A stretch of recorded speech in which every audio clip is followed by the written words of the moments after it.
Curious George Goes Camping by Margaret and H.A. Race. This is George. He was a good little monkey and always very curious. This weekend, George and his friend, the man with the yellow hat, had special plans. They were going camping. At the campsite, the man with the yellow hat unpackaged their gear. While George looked at all the tents, he saw tents for big families and one just the right size for a puppy. There were even tents on wheels. "Would you like to help me put up the tent, George?" the man asked. George was happy to help. It would not be hard to set up a tent, he thought, but it wasn't easy. "George, why don't you find one bucket of water at the pump? Fill out our bucket with water at the pump," his friend suggested. "We'll need it by a campfire later when we toast marshmallows." Marshmallows. George loved marshmallows. He couldn't wait to try them. Roasted. "Now, don't wander off and get into trouble," the man warned, but George did not hear him. He was already gone. At the pump, George worked the handle up and down. Soon his bucket was full. On the way back to the trail, he saw a family packing up. George watched a little girl pour her bucket of water on a campfire. The fire sizzled out. George thought that looked like fun. He poured his water on the next campfire. "Hey!" yelled a camper. "We weren't finished with that yet."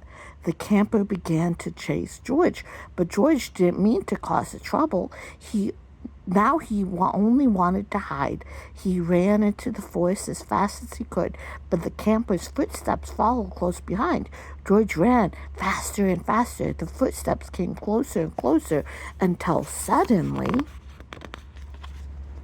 they were passing George. Why, it wasn't the camper chasing George.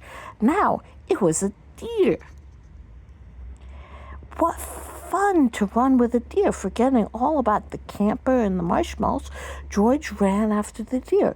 But a little monkey cannot run as fast as a deer in the woods. Before long, George was lost and alone. He felt tired and stopped to rest. At first, he was worried. He was very far from camp, but there were lots of other animals to keep him company. He saw a lizard sunning on a rock and a squirrel chattering in the trees. Then he saw the tail of a black and white kitty picking from under a bush. He was curious. Would the kitty like to play? George gently pulled the kitty out. But it was not a kitty. It was a skunk, and it was scared. The skunk lifted his tail and sprayed. Whoo! The spray smelled awful. The animals tried to get away. George wanted to get away too, but he could not. The smell was all over him. How would he ever get rid of this awful smell? He wondered. Too bad he could not take a bath in the woods. Then George had an idea. He could wash the smell off in the creek. George jumped in the cold water. He splashed and scrubbed, but he was still smelly, and now he was wet too. But what could he do? George thought and thought. If he climbed up a tree to dry off, would his smell blow away? No, even dry and high up in a tree, George did not smell better. Poor George. He wished he hadn't wandered so far from camp. He wished he was roasting marshmallows with his friend. Suddenly, George heard footsteps heading towards him. Someone was coming. It was the forest animals, but they ran right by him. They had seen something scary, and George saw it too. It was a fire. George had gotten into trouble for putting out one fire, but this fire wasn't in the campground. This was an emergency. Quickly, George climbed down the tree and grabbed his bucket. He scooped it full of water in the creek. Then, being careful not to spill, he climbed back up and swung from branch to branch through the trees. When George got close enough to the fire, he reached down and poured the water on the flames. Once out went the fire with a big hiss. Just then, George's friend rushed out of the forest with a ranger. "George," he called, "I was afraid you would be here." "It's a good thing you were here, George," the ranger said. "We saw smoke from the campground, but you put this fire out just in time."